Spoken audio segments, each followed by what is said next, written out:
ورسوله صلى الله تعالى عليه وعلى آله وأصحابه وبارك وسلم تسليما كثيرا كثيرا. أما بعد فأعوذ بالله من الشيطان الرجيم. بسم الله الرحمن الرحيم. ولا تستوي الحسنة ولا السيئة ادفع بالتي هي أحسن فإذا الذي بينك وبينه عداوة كأنه ولي حميم. وقال النبي صلى الله عليه وسلم بعثت لأتمم مكارم الأخلاق أو كما قال عليه الصلاة والسلام. إن الله وملائكته يصلون على النبي يا أيها الذين آمنوا صلوا عليه وسلموا تسليما. صلى الله على سيدنا ومولانا محمد وعلى آله وأصحابه وسلم. صلى الله على سيدنا ومولانا محمد وعلى آله وأصحابه وسلم. صلى الله على سيدنا ومولانا محمد وعلى آله وأصحابه وسلم. أستغفر الله إن الله غفور رحيم. أستغفر الله إن الله غفور رحيم. أستغفر الله الذي لا إله إلا هو الحي القيوم وأتوب إليه. ولا حول ولا قوة إلا بالله العلي العظيم. حسبنا الله ونعم الوكيل نعم المولى ونعم النصير. حسبنا الله ونعم الوكيل نعم المولى ونعم النصير. لا إله إلا الله محمد رسول الله. لا إله إلا الله محمد رسول الله. শ্রদ্ধা মুরব্বিয়ানে কেরাম, উপস্থিত আমার দিন দরদি মুসলমান ভাইসব, মহান রব্বুল আলমিনের দরবারে অসংখ্য গণিত শুকরিয়া আদায় করি যে মহান পরওয়ারদিগারে আলম আমাদের সবাইকে পারিবারিক সামাজিক অনেক ব্যস্ততা থেকে ফারিগ করে আল্লাহ রসুলের মহব্বতে আল্লাহর ঘর মসজিদে জুমার নামাজ পড়ার জন্য হাজির হওয়ার তৌফিক দান করেছেন। এজন্য মহান রব্বুল আলমিনের দরবারে শুকরিয়া আদায় করি, সবাই বলি আলহামদুলিল্লাহ। মুহতারাম উপস্থিতি, গত জুমায় অনিবার্য কারণবশত উপস্থিত ছিলাম না বিদায় নিয়মিত বা ধারাবাহিক যে আলোচনা চলছিল পারস্পরিক মহব্বত সৃষ্টি হওয়ার উপায়, এক নম্বর আলোচনা হয়েছিল সালামের আদান প্রদান। যত বেশি আপুসের মাঝে পরস্পরের সালামের আদান প্রদান হবে তত বেশি মহব্বত সৃষ্টি হবে। 2 নম্বর ছিল হাদিয়া আদান প্রদান, নিঃস্বার্থভাবে কাউকে হাদিয়া দেওয়া, এর দ্বারা প্রকৃত মহব্বত এবং প্রকৃত ভালোবাসা তৈরি হয়। তাই রাসূল করিম সাল্লাল্লাহু আলাইহি ওয়াসাল্লাম বলেছেন, তাহাদাও তাহাব, একে অন্যকে হাদিয়া দাও, দেখবেন পরস্পরের ভিতরে মহব্বত সৃষ্টি হয়েছে। আল্লাহ রসুল আরও বলেছেন, তাহা দাও, তোমরা হাদিয়া দান করো, ফাইন্নাহু তুযহিবু ওয়াহরাস সুদূর, হাদিয়ার দ্বারা অন্তরের কৃপণতা, অন্তরের সংকীর্ণতা দূর হবে। আপনার মন চাইবে না যে কাউকে টাকা দেওয়ার জন্য, কাউকে হাদিয়া দেওয়ার জন্য, মন চাবে না কখনো। এই মনের যে একটা কৃপণতা আছে, মনের সংকীর্ণতা আছে, এই সংকীর্ণতা দূর হবে আপনি যখন মনের বিরুদ্ধে অবস্থান নিয়ে আপনি কাউকে হাদিয়া দিবেন। নবীজিও হাদিয়া দিয়েছেন, হাদিয়া নিয়েছেন। হাদিয়া দেওয়াও সুন্নত, হাদিয়া নেওয়াও সুন্নত। কোরআন শরীফের আয়াতেও আল্লাহ তাআলা বলেন, হাল জাযাউল ইহসানি ইল্লাল ইহসান, ইহসানের প্রতিদানই ইহসান। আপনি আমার প্রতি অনুগ্রহ করবেন, এই অনুগ্রহের দাস হলাম আমি। অবশ্যই আমি এই অনুগ্রহের পরিবর্তে আপনাকে অনুগ্রহ করব। এটা আপনার অনুগ্রহ আমার মনকে বাধ্য করবে। যদি আমি মানুষ হই, যদি আমার বিবেক থাকে, তা অবশ্যই আপনার অনুগ্রহ আমার মনকে উৎসাহ দিবে, উদ্দীপনা দিবে আপনাকেও হাদিয়া দেওয়ার জন্য। এমন নেই যে আল্লাহ রসুলকে কেউ হাদিয়া দিয়েছে আর নবীজি তাকে হাদিয়া দেন নাই, এমনটা নয়। এজন্য আল্লাহ কোরআন বলেছেন, হাল জাযাউল ইহসানি ইল্লাল ইহসান, ইহসান অনুগ্রহ, এর প্রতিদানই অনুগ্রহ। 2 নম্বর ছিল হাদিয়া। হাদিয়া আদান প্রদানের মাধ্যমে পারস্পরিক মহব্বত সৃষ্টি হয়। আজকে হবে আমাদের 3 নম্বর বিষয়ে আলোচনা। সেটা হলো,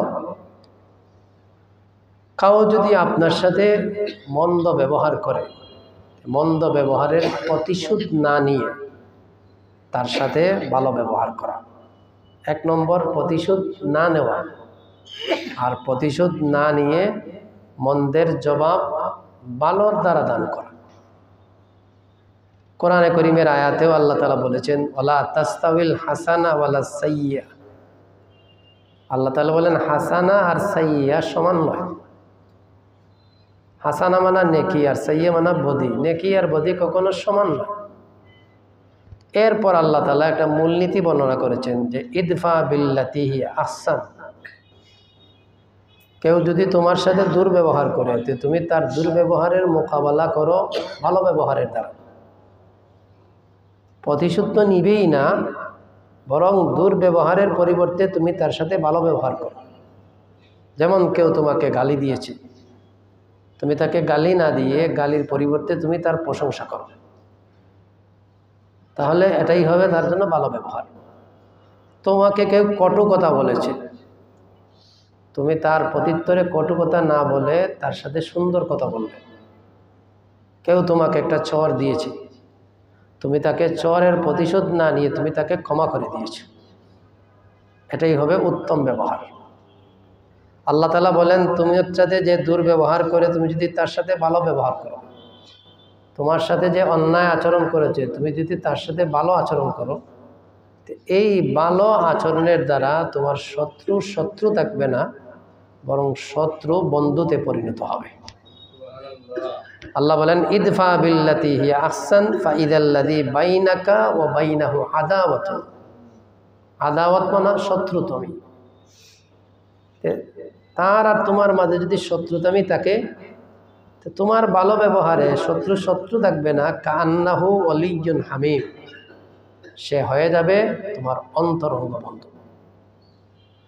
তবে দুর্ব্যবহারের পরিবর্তে ভালো ব্যবহার করতে মনের উপর অনেক বল প্রয়োগ করা লাগে, এটাই বাস্তবতা। এটা আমার বেলায়ও বাস্তবতা, আপনাদের বেলায়ও বাস্তবতা। আপনাকে কেউ একটা গালি দিয়েছে, আপনি এটা সহ্য করে নেবেন আর গালির পরিবর্তে গালি দিবেন না, ক্ষমা করে দিবেন। অবশ্যই মনের উপর অনেক বল প্রয়োগ করতে হবে, মনকে বাধ্য করতে হবে। এই অবস্থায় মন চাইবে যে গালির পরিবর্তে গালি দিবেন, সাথে সাথে প্রতিশোধ নিবেন, এটা মন চাইবে। এজন্য মনের উপর খুব বল প্রয়োগ করে যে তোমার সাথে দুর্ব্যবহার করে তার সাথে যদি তুমি ভালো ব্যবহার করতে পারো, এই ভালো ব্যবহারই হবে জান্নাতে যাওয়ার উসিলা। এজন্য 1-2 নয়, একাধিক হাদিসে এসেছে, ভালো আচরণকারী যারা এদের ঠিকানা জান্নাত, ভালো আচরণকারী যারা এদের ঠিকানা জান্নাত। কাল হাসরের মাঠে মিজানে যখন আমল তোলা হবে, তো তিরমিজি শরীফের এক হাদিসে এসেছে, রাসূল করিম বলেন যে মিজানে আমলগুলা যখন তোলা হবে তখন মিজান সবচেয়ে ভারী হবে যে একটা আমলের কারণে, সেটা হলো উত্তম আচরণ, তাকওয়াল্লাহি ওয়া হুসনুল খুলুক। একটা হলো আল্লাহর ভয়, আর আরেকটা হলো হুসনুল খুলুক, মানুষের সাথে উত্তম আচরণ, মানুষের সাথে ভালো ব্যবহার। এটা একটা নেক আমল। হাদিসে এসেছে উত্তম আচরণ এটাও নেক আমল। এই নেক আমলের দ্বারা হাসরের মাঠে মিজান সবচেয়ে বেশি ভারী হবে। আরেকটা হাদিসে এসেছে যে দুই কারণে মানুষ বেশিরভাগ জান্নাতে যাবে, যে দুইটা কারণে মানুষ বেশিরভাগ জান্নাতি হবে, যে দুইটা কারণে, এর মধ্যে একটা কারণ হলো আল্লাহর ভয়, আর একটা কারণ হলো সুন্দর ব্যবহার, মধুর ব্যবহার, সৌহার্দ্যপূর্ণ ব্যবহার, উত্তম আচরণ। এজন্য আল্লাহ তাআলা কোরআনে বলেছেন যে উত্তম আচরণের দ্বারা শত্রুকে বন্ধু বানানো যায়। এই শত্রুকে বন্ধু বানানোর একমাত্র ব্যবস্থা কোরআনে যা বলা হয়েছে সেটা হলো তোমার উত্তম আচরণ, তোমার ভালো আচরণ। এজন্য মনীষীগণ লেখেন তোমার পরিচয় তোমার আচরণই। কথাটা খুবই গুরুত্বপূর্ণ। আসলে তোমার পরিচয় তোমার আচরণই, তোমার আচরণই তোমার পরিচয় তুলে ধরবে। নইলে তোমার নামে হাজার হাজার মানুষ আছে, তোমার নামে হাজার হাজার মানুষ আছে, কিন্তু তোমার পরিচয় কি? তোমার আচরণ। তোমার আচরণ সুন্দর হইলেই তোমার পরিচয় ফুটে উঠবে। আর তোমার আচরণ যদি সুন্দর না হয়, তোমার নামে হাজার হাজার মানুষ আছে, তোমার আবার কিসের পরিচয়? যেন মানুষের মাঝে, মানুষ সমাজে, জাতির মাঝে পরিচয় হয় তার আচরণের মাধ্যমে। আচরণই হইল তার পরিচয়। তো বলতেছিলাম, কোরআনে করিমে আল্লাহ তাআলা বলেছেন যে ভালো আচরণের দ্বারা শত্রুকে বন্ধু বানানো যায়, এটাই নিয়ম। কিন্তু নিয়মের ঊর্ধ্বে উঠে আল্লাহ তাআলা ইসলামের শিক্ষা, আখলাককে গুরুত্ব দিয়েছেন। ইসলামের একটা আইন হলো যে আপনি প্রতিশোধ নিতেই পারবেন, প্রতিশোধ নেওয়া জায়েজ আছে ইসলামের দৃষ্টিতে। আপনাকে একজন গালি দিয়েছে, আপনি গালির পরিবর্তে গালি দিতে পারেন, জায়েজ আছে, এটা ইসলামের আইন। আপনাকে একজন চর দিয়েছে, আপনিও তাকে সেই মাপের একটা চর দিয়ে প্রতিশোধ দিবেন, এটা জায়েজ আছে, ইসলামের আইন। আপনার সাথে সে যে রকম দুর্ব্যবহার করেছে, আপনিও তার সাথে সেরকম দুর্ব্যবহার করতে পারবেন, এটা ইসলামের আইন। এই আইনটাও আল্লাহ তাআলা কোরআনের আয়াতে বলেছেন, وَإِنْ عَاقِبُوا فَعَاقِبُوا بِمِثْلِ مَا عُوقِبْتُمْ بِهِ।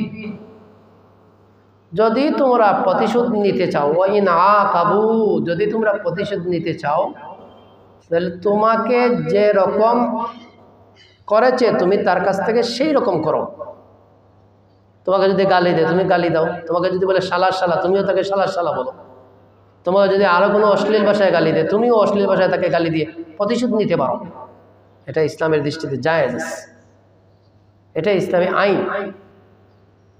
কিন্তু আইনের ঊর্ধ্বে উঠে আল্লাহ তাআলা বলছেন তুমি যদি প্রতিশোধ না নিয়ে সবর করতে পারো আর তাকে ক্ষমা করে দিতে পারো, ওয়ালাইন সাবারতুম লাহু খায়রুল লিস-সাবিরিন। যদি তুমি তার প্রতিশোধ না নিয়ে ধৈর্য ধারণ করো আর তাকে যদি ক্ষমা করে দাও, এটা তোমার জন্য উত্তম। দেখুন, ইসলামে আখলাকের গুরুত্ব, চরিত্রের গুরুত্ব, উত্তম আচরণের গুরুত্ব আইনের চেয়েও বেশি। আইন তো আইনের জায়গায়, কিন্তু আইনের চেয়েও ইসলাম গুরুত্ব কি দিয়েছে? ইসলামী শিক্ষাকে, নীতি নৈতিকতার শিক্ষাকে, উত্তম আচরণকে। এই দেশে কত না আইন আছে, আইনের প্রতি আমরাও শ্রদ্ধাশীল।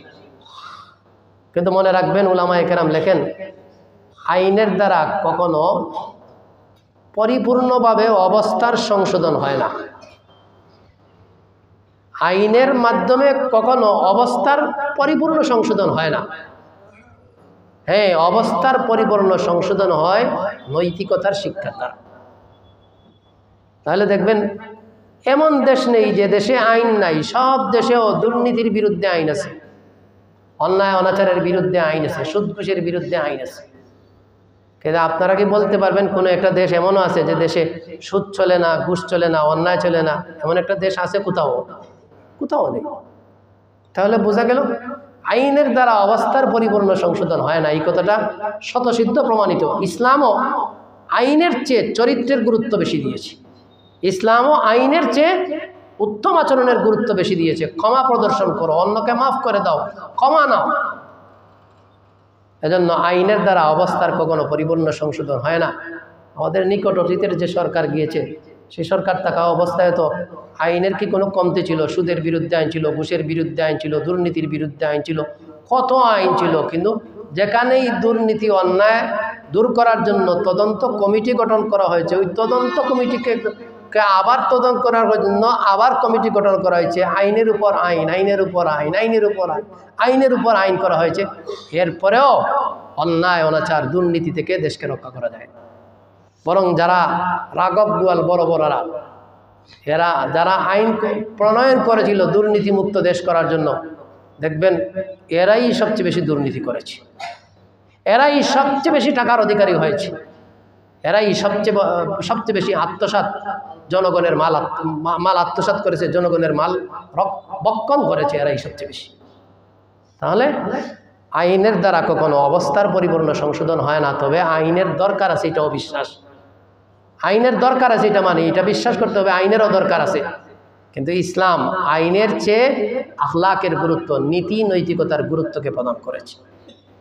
এজন্য আল্লাহ তাআলা বলেন, ওয়া ইন আকিবু ফাবিমিসলি মা উকিবতুম বিহি, যে আইনের পরিবর্তে আইন, প্রতিশোধের পরিবর্তে প্রতিশোধ নিতেই পারো তুমি, এটা ইসলাম তোমাকে অধিকার দিয়েছে। কিন্তু এর ঊর্ধ্বে উঠে বলে, ওয়ালা ইন সাবারতুম, তুমি যদি প্রতিশোধ না নিয়ে তাকে ক্ষমা করে দাও, তুমি যদি প্রতিশোধ না নিয়ে ধৈর্য ধারণ করো আর তাকে ক্ষমা করে দাও, এটা তোমার জন্য উত্তম। এজন্য আল্লাহ তাআলা সূরা আরাফের অন্য এক আয়াতে বলেন, খুযিল আফওয়া ওয়া'মুর বিল মারুফ ওয়া আরিদ আনিল জাহিলিন ওয়া ইম্মা ইয়ানযাগান্নাকা আনিশ শাইতানি নাযগুন ফাস্তাইয বিল্লাহ ইন্নাহু সামিউন আলীম। আল্লাহ তাআলা এই আয়াতে তিনটি কাজের নির্দেশ দিয়েছেন। এক নম্বর, রসুলকে বলেন, রসুল খুযিল আফওয়া, তুমি ক্ষমাশীলতার নীতি অবলম্বন করো, ক্ষমাশীলতার নীতি অবলম্বন করো, মানুষকে ক্ষমা করে দাও। তোমার সাথে যে ব্যক্তিগতভাবে দুর্ব্যবহার করেছে তাকে তুমি ক্ষমা করে দাও, ক্ষমা করে দাও। কোরআনের বিভিন্ন আয়াতে রসুলকে আল্লাহ বলেছেন খুযিল আফওয়া, ক্ষমাশীলতার নীতি গ্রহণ করো। অন্যায় করেছে মাফ করে দাও, দুর্নীতি করেছে তাকে মাফ করে দাও। ব্যক্তিগতভাবে, সামাজিকভাবে কথা নয়, রাষ্ট্রীয়ভাবে নয়, অন্যের হক বক্ষণ করার বেলা নয়, ব্যক্তিগতভাবে কেউ তোমার সাথে দুর্ব্যবহার করেছে, ব্যক্তিগতভাবে তোমার সম্পদ কেউ আত্মসাৎ করেছে, তুমি তাকে ক্ষমা করে দাও। মনে রাখবেন, মান গাফারা গফিরা, যে ক্ষমা করে সে ক্ষমা পায়, যে দয়া করে সে দয়া পায়। ঠিক তদ্রুপভাবে যে ক্ষমা করে সে ক্ষমা পায়। আজ আপনি ক্ষমা করে দিবেন দুনিয়াতে, আল্লাহ তাআলা আপনাকে ক্ষমা করবেন আখিরাতে। আজ আপনি দয়া করবেন দুনিয়াতে, আল্লাহ তাআলা আপনাকে দয়া করবেন আখিরাতে। যেন এই আয়াতে আল্লাহ তাআলা তিনটা নীতির কথা বলেছেন। এক নম্বর ক্ষমা নীতির, ক্ষমা ক্ষমা ক্ষমা করে দাও, ক্ষমা নীতি অবলম্বন করো। দুই নম্বর ওয়া'মুর বিল উরফ, মানুষকে সৎ কাজের আদেশ দাও, সৎ কাজের আদেশ দাও, সঠিক কথা মানুষের কাছে প্রচার করো, সৎ কাজের আদেশ করো। তিন নম্বর ওয়া আরিদ আনিল জাহিলিন, মূর্খ যারা, জাহিল যারা, তাদেরকে এড়িয়ে চলো। এর অর্থ, মূর্খকে বুঝাইতে বুঝাইতেও সে বুঝে না, তোমার নসিহত সে শুনে না, তোমার কথাই সে শুনে না, সে ওই সমস্ত মানুষের দ্বারে কাছেও নয়, এমন লোক সমাজে আছে। আপনি যতই বোঝান সে বুঝতে রাজি নয়, আপনি যতই কোরআন হাদিস বোঝান সে বুঝতে রাজি নয়, যতই আপনি আপনার অবস্থান থেকে তাকে যতই বুঝাইতে চান সে তার চরিত্রের পরিবর্তন করতে রাজি নয়, সে মূর্খ। আল্লাহ বলেন, মূর্খ থেকে তুমি এড়িয়ে চলো। মূর্খের সাথে তর্কে গেলে তোমার প্র্যাকটিসের লস হবে, তুমি সারা জীবনেও তাকে বোঝাতে পারবে না। এজন্য তো আল্লাহ তাআলা এই কথা বলেছেন। এজন্য বিজ্ঞ যারা, দক্ষ যারা, এরা কখনো মূর্খদের সাথে তর্কে জড়ে না। আর জড়লে পরে তার ইজ্জতের লস, তার প্র্যাকটিসের লস। আল্লাহ তো কোরআনে বলেছেন আরিজ আনিল জাহিলিন, মূর্খদেরকে এড়িয়ে চলো। এরপর আল্লাহ বলছেন ওয়া ইম্মা ইয়ানযাগান্নাকা মিনাশ শাইতানি নাযগুন ফাস্তাইয বিল্লাহ, শুনো, মানুষকে ক্ষমা করতে, সৎ কাজের আদেশ করতে, মূর্খদের থেকে এড়িয়ে চলতে অনেক সময় শয়তান তোমাকে প্ররোচনা দিবে। আপনাকে একজন গালি দিল, আপনার অন্তরে খুব আসলো, তখন আপনি উত্তেজিত হইতে যাবেন যে আমাকে গালি দিয়েছে, আমিও তাকে গালি দিব, প্রয়োজনে তার কাছ থেকে প্রতিশোধ নিব, তার মন চাইবে। ওই সময় শয়তান আপনাকে উত্তেজিত করবে, ক্রুদ্ধ করে তুলবে। এই সময় যদি আপনি আপনাকে কন্ট্রোল করতে পারেন, তাহলেই আপনি সঠিক মানবতার পরিচয় দিলেন। দেখবেন আপনাকে আমি গালি দিলাম, অবশ্যই আপনি মানুষ হিসাবে আপনার মনে রাগ আসবে, আপনি উত্তেজিত হয়ে যাবেন, গরম হয়ে যাবেন। কেন? ওই শয়তান আপনাকে প্ররোচনা দিচ্ছে, তোমাকে গালি দিচ্ছে, তুমি তাকে গালি দাও। তোমাকে একটা চর দিয়েছে, তুমি তাকে 5টা চর দাও। শয়তান আপনাকে প্রলুব্ধ করবে, আপনার মনের উপর সে আসর করবে। ওই জন্য আল্লাহ বলছেন, এই 3টা আদেশের পরপর শয়তানের কথা বলছেন। শয়তানই মানুষকে প্ররোচনা দেয়।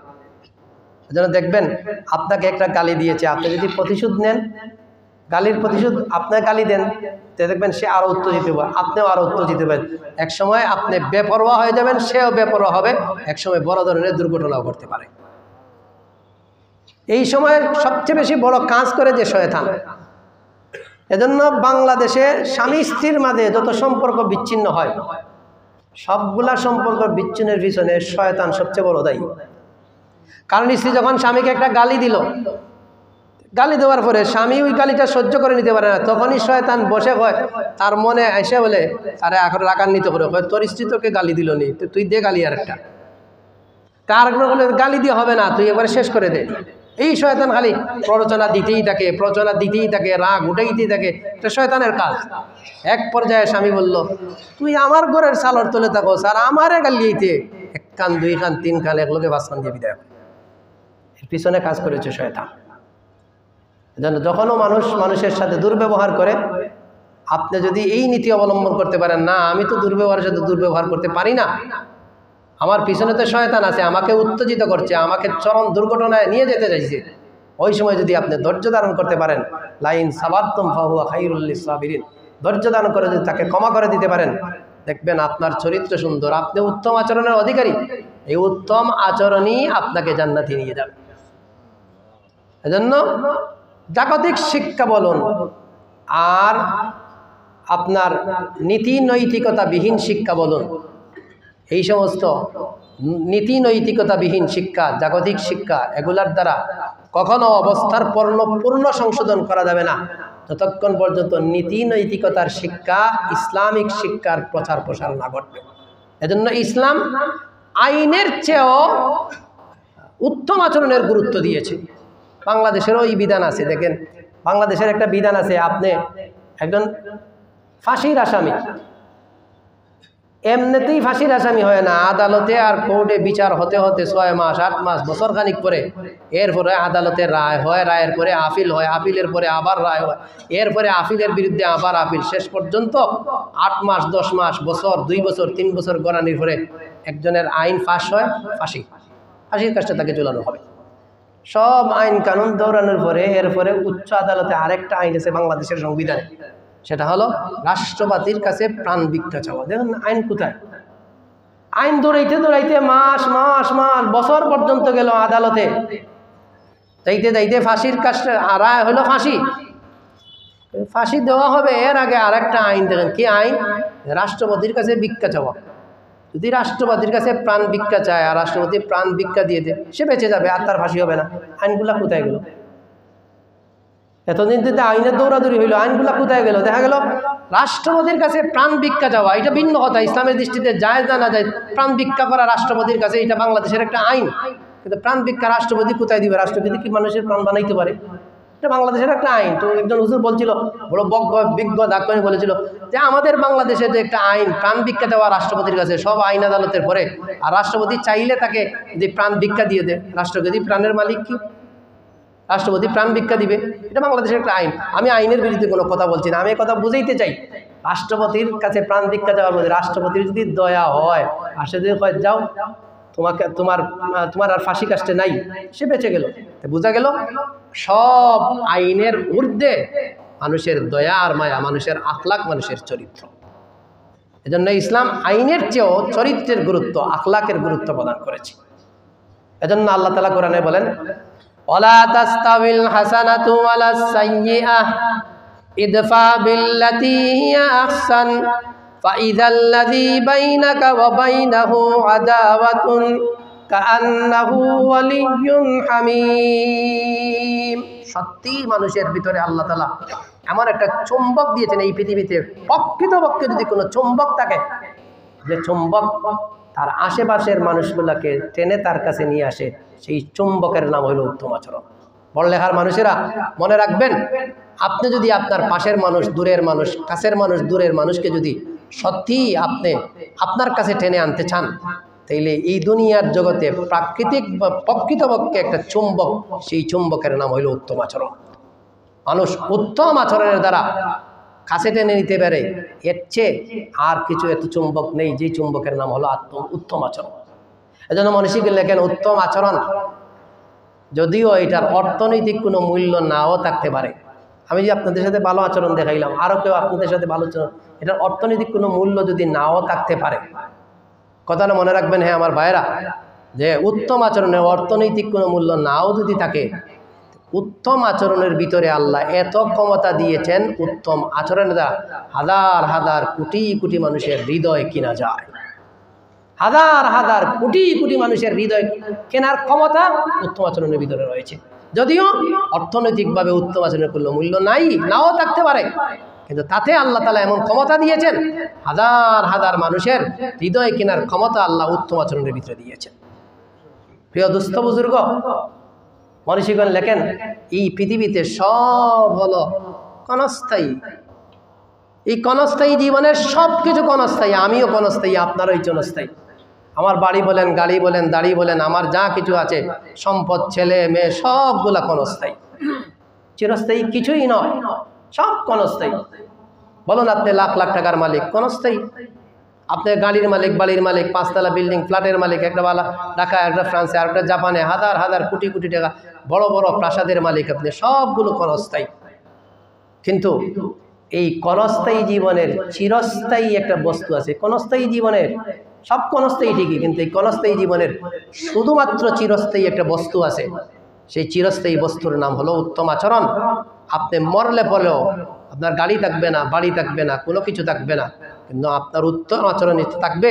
আপনি মরে গেলেও খবরে যাওয়ার পরে মানুষে আপনার উত্তম আচরণের কথা স্মরণ করবে, স্মৃতিচারণ করবে। আপনার উত্তর, মানুষটা বড় ভালো ছিল, মানুষটা বড় ভালো ছিল, মানুষটা বড় খয়ের ছিল, মানুষটা মসজিদের ইমাম মুয়াজ্জিনের প্রতি বড় ভালো আচরণ করেছে, মানুষটা অমুকের সাথে, প্রতিবেশীর সাথে বড় ভালো আচরণ করেছে। মরলে পরেও মানুষ আপনার উত্তম আচরণ যেটা, এটাকে স্মরণ রাখবে। মনে রাখবেন, আপনি যদি দুর্ব্যবহার করেন, মানুষের সাথে খারাপ ব্যবহার করেন, থাকবেন না, একদিন চলে যাবে। কিন্তু এই পৃথিবীতে মানুষ থাকবে, এরা আপনার ওই যে খারাপ ব্যবহার, এটাকেই স্মরণ করবে। কবরে গেলেও স্মরণ করবে, হ্যাঁ ও মানুষটারই ইমাম মুয়াজ্জিনদেরকে বড় খুঁচাইছে, ইমাম মুয়াজ্জিনদেরকে বড় পারাইছে, এলাকার মানুষদেরকে বড় কষ্ট দিছে, প্রতিবেশীকে বড় কষ্ট দিছে। হ্যাঁ দোকানদার, মনে রাখো, তুমি দুনিয়াতে নাও থাকতে পারো, কর্মচারীর সাথে যদি ভালো আচরণ না করো, ওই কর্মচারী থাকবে, তুমি একদিন নাও থাকতে পারো। কর্মচারী অন্য দোকানে গেলে তুমি মালিকের প্রশংসা করবে না, সে তুমি মালিকের দুর্নাম করবে। এই ব্যবসায়ীরা মনে রাখো, তোমার কাছে যদি কাস্টমার যায়, গ্রাহক যায়, তুমি তার সাথে যদি ভালো ব্যবহার করতে পারো, আরো কিন্তু তোমার কাছে যাবেই কেনার জন্য। তুমি যখন মরবে, সে তোমাকে স্মরণ করবে, হায় হায় অমুক ব্যবসায়ীটা বড় ভালো ছিল, অমুক ব্যবসায়ীটা বড় ভালো ছিল। এজন্য বলছিলাম, উত্তম আচরণ সবার সাথে হতে হবে। ভাই, পরিবার থেকে শুরু করুন, ছেলেমেয়েরা মা বাবার সঙ্গে উত্তম আচরণ, মা বাবারা ছেলের সঙ্গে উত্তম আচরণ, স্বামী স্ত্রীর সাথে ভালো আচরণ, স্ত্রী স্বামীর সাথে ভালো আচরণ, উস্তাদ ছাত্রগণের সাথে ভালো আচরণ করতে হবে, ছাত্রগণ উস্তাদের সাথে ভালো আচরণ করতে হবে, সরকার জনগণের সাথে ভালো আচরণ, জনগণ সরকারের সাথে ভালো আচরণ, ইমাম মুসল্লিদের সাথে ভালো আচরণ, মুসল্লিগণ ইমামদের সাথে ভালো আচরণ করতেই হবে। কিন্তু বড় দুঃখের সাথে বলতে হয়, আজকাল অনেক জায়গায় দেখা যায়, মুসল্লিরা দেখা যায় মসজিদে যাওয়ার পরে অনেক ইমাম মুয়াজ্জিনদের সাথে গরু রাখালের মতোই ব্যবহার করে। না, এই বললেখা না থাকতে পারে। অনেক জায়গায় আমরা শুনছি, ওই যে যারা নাসিদ শিল্পী গোষ্ঠী, অনেক শিল্পী হয়, অনেকটা এক শিল্পীতে শুনছিলাম, একজন নাসিদ শিল্পী বলতেছে, এটা বাড়ির তার বল লোকে পারে না, কিন্তু ইমাম মুয়াজ্জিনের লোকে গরু রাখালের মতো ব্যবহার আছে এমনটাই। এজন্য দুস্থ বুজুর্গ, আপনাদের পায়ে ভরে বলি, আপনাদের হাতে ধরে বলি, আপনি একদিন থাকবেন না, আপনার উত্তম আচরণ যদি থাকে, ভালো আচরণ, মানুষ এটাকেই স্মরণ করবে। এজন্য বলছিলাম যে এই পৃথিবীতে সব ক্ষণস্থায়ী জীবনের শুধুমাত্র চিরস্থায়ী একটা বস্তু, সেটার নাম উত্তম আচরণ। মরলে পরেও আপনাকে মানুষ স্মরণ করবে, মানুষটা বড় ভালো ছিল, মানুষটা বড় ভালো ছিল, মানুষটা বড় ছিল। উত্তম আচরণ হলো চিরস্থায়ী।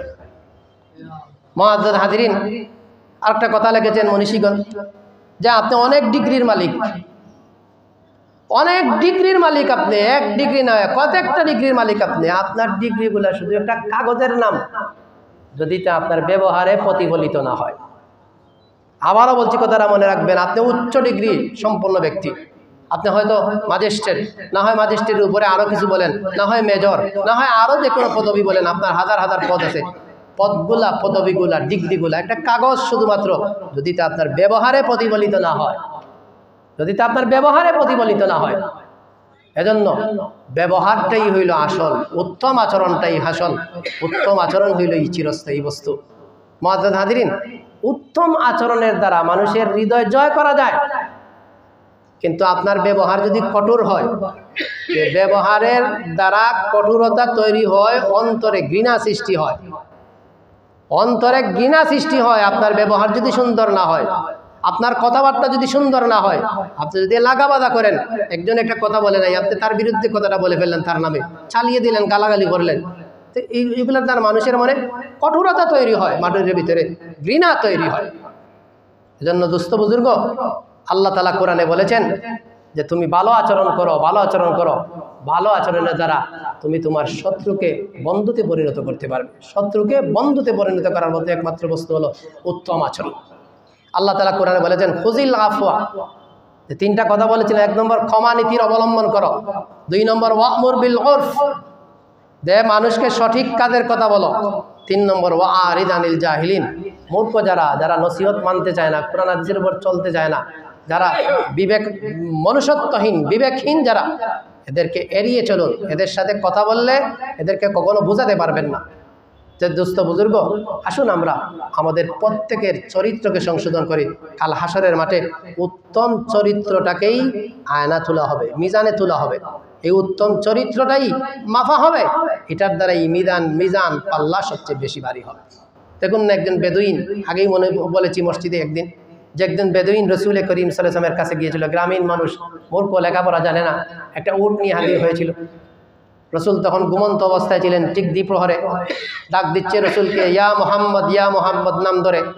এটাও একটা বেয়াদবি, রসুলকে নাম ধরে ডাকছে। রসুল ঘর থেকে বের হইলেন, বের হয়ে দেখলেন গ্রামের একটা অশিক্ষিত লোক আসছে। তো সে বলতেছে, মোহাম্মদ দেখো না, উট নিয়ে আসছি আর খেজুর গাছের সাথে বাসছি, তুমি বায়তুল মালের ভিতরে ঢুকো আর গম আটা যা আছে তা নিয়ে আসো, আমি আমার পরিবারে, আমার গোষ্ঠীর মানুষের কাছে নিয়ে যাব, এরা আজ কতক দিন থেকে উপাস। আবার বলছে, মোহাম্মদ বায়তুল মাল থেকে সম্পদ নিয়ে আসার সময় কম নিয়ে আসবে না, বেশি করে নিয়ে আসবে। বলে, তোমার সম্পদ নয়, তোমার বাপেরও সম্পদ নয়, বায়তুল মালের সম্পদ আমাকে কম দিবে কেন? এটা তোমার সম্পদ নয়, তোমার বাপেরও সম্পদ নয়। আজকাল দেখা যায় অনেক সময় যে মানুষ এমন আছে, নিজের মালেও কৃপণতা করে, অন্যের মালেও কৃপণতা করে। যে কৃপণ তো কৃপণ, নিজের মালেও কৃপণ, নিজের বউ বাচ্চার বেলায় কৃপণতা করে, অন্যকে দেওয়ার বেলায় কৃপণতা করে। আর যে মানুষ ভালো মনের অধিকারী, সে নিজেও দেখবেন তার বিবি বাচ্চাকে খাওয়াচ্ছে, অন্যকে দিতেও দেখবেন কৃপণতা নেই। কৃপণতা মনের একটা রোগ, কৃপণতা মনের একটা রোগ। কৃপণতাকারী যারা, এদেরকে আল্লাহ কখনো ভালোবাসেন না, মহব্বত করেন না। বাস্তবিকভাবে দেখবেন যে কৃপণ মানুষ, তার বেলায়ও কৃপণ। সম্পদগুলা দেখবেন রেখে বালিশের নিচে হয়তো টাকার বাতি রেখে কবরে চলে যাবে, কিন্তু একটাও বুক করবে না। এজন্য রসুলকে বলছে সে, মোহাম্মদ মালগুলা নিয়ে আসো, এগুলা তোমার মাল নয়, তোমার বাপেরও নয়, এগুলা সরকারের মাল। আল্লাহ রসুল বলেন, মিয়া, তুমি যে আমার সাথে এই ধরনের ব্যবহার করছো, আমার নাম ধরে রাখছো, আবার বলছো বায়তুল মালের মাল নিয়ে আসার জন্য, এগুলো আমারও নয়, আমার বাপেরও নয়। আমার কথা নাই বললে, আমার যে বাপের কথা বলছো, তুমি যে এই দুর্ব্যবহার করছো, তোমার কি ভয় লাগে না? গ্রামীণ লোকটা কয়, হুজুর মোহাম্মদ, না না তো আমার ভয় লাগে না। বলে, কেন? বলে, আমি লেখাপড়া না করলেও জানি আপনার ব্যাপারে একটা কথা। বলে, কি? বলে, আল্লাহ আপনাকে এমন উত্তম আচরণ দিয়ে পৃথিবীতে পাঠিয়েছেন, কেউ আপনার সাথে দুর্ব্যবহার করলে আপনি ভুলেও তার সাথে দুর্ব্যবহার করবেন না, এই বিশ্বাস আমার আছে। এজন্য আপনার সাথে দুর্ব্যবহার করলে কোনো ভয় নাই আমার। চিন্তা করুন, সে কতটুকু বিশ্বাস নিয়েছে রসুলের আদর্শের বেলায়, রসুলের উত্তম আচরণের বেলায়, রসুলের আদর্শের বেলায়, রসুলের উত্তম আচরণের বেলায় সে কতটুকু তার বিশ্বাস। আর সত্যিই রসুল ব্যক্তিগতভাবে কেউ কোনোদিন তার সাথে যতই দুর্ব্যবহার করুক না কেন, তলোয়ার নিয়ে রসুলকে মারতে চেয়েছিল, এই তলোয়ারের মালিক রসুল হইলেন, তাকে মাফ করে দিলেন। তা জীবনের কোথাও কি আর পাওয়া যাবে কারো বেলায়? না, কোথাও পাওয়া যাবে না। এজন্য যে তিনটা জিনিসের মাধ্যমে পারস্পরিক মহব্বত, ভালোবাসা, বন্ধন তৈরি হয়। এর মধ্যে একটা হলো ইফশাউস সালাম, সালামের প্রচার প্রসার করা, সালামের প্রচার প্রসার করা। আসুন আমরা শত্রু মিত্র বন্ধু বান্ধব ছোট বড় স্বামী স্ত্রী সবাই একে অন্যকে সালাম দেই আর মহব্বত তৈরি করি। 2 নম্বর হাদিয়া, একে অন্যকে হাদিয়া দেওয়ার মন মানসিকতা তৈরি করি। আপনি না হলে একটা কলম দিবেন একজনকে হাদিয়া, দেখবেন তার মনে কি পরিমাণ খুশি আসে। আপনি দিবেন, আপনি নিবেনও দিবেন, যারা দেয় তারা যারা নেয় তারা দেও। 3 নম্বর, আমরা ভাই প্রত্যেকে যার যার জায়গার থেকে উত্তম ব্যবহার করি। আমার ছেলের সাথে ভালো ব্যবহার করি, আমার বিবির সাথে ভালো ব্যবহার করি, আমার পাড়া প্রতিবেশীর সাথে আমি ভালো ব্যবহার করি। ভালো ব্যবহারই এই ক্ষণস্থায়ী জীবনের চিরস্থায়ী বস্তুর নাম ভালো ব্যবহার। আল্লাহ তাআলা আমাকে আপনাকে সবাইকে যতদিন পর্যন্ত বাঁচি ততদিন পর্যন্ত যে মানুষের সাথে ভালো আচরণ, সালামের আদান প্রদান, একে অন্যকে হাদিয়া দেওয়ার মন মানসিকতা যেন তৈরি হয়, আল্লাহ আমাদের সবাইকে তৌফিক দান করে। সবাই বলুন আমিন। মুআজ্জাজ হাজিরিন, আপনাদের শুকরিয়া। আমি একাও একান্ত দোয়াতেও আমি এই মসজিদের সকল মুসল্লিদের শুকরিয়া আদায় করি। বিশেষ করে যারা প্রতি শুক্রবারে আল্লাহর ঘর মসজিদে টাকা পয়সা দেন। টাকা পয়সা দিয়ে কেউ কখনো গরিব হয় না। আমি আজ পর্যন্ত এমন দেখিনি যে আমার 2006 সাল থেকে এখানে চাকরি, আজ তো 2024 সাল চলছে, যে যারা টাকা দিচ্ছে এরা যে গরিব হয়ে গেছে এমনটা নয়। কোনোদিনও গরিব হবে না, কোনোদিনও গরিব হবে না, কোনোদিন টাকা কমবে।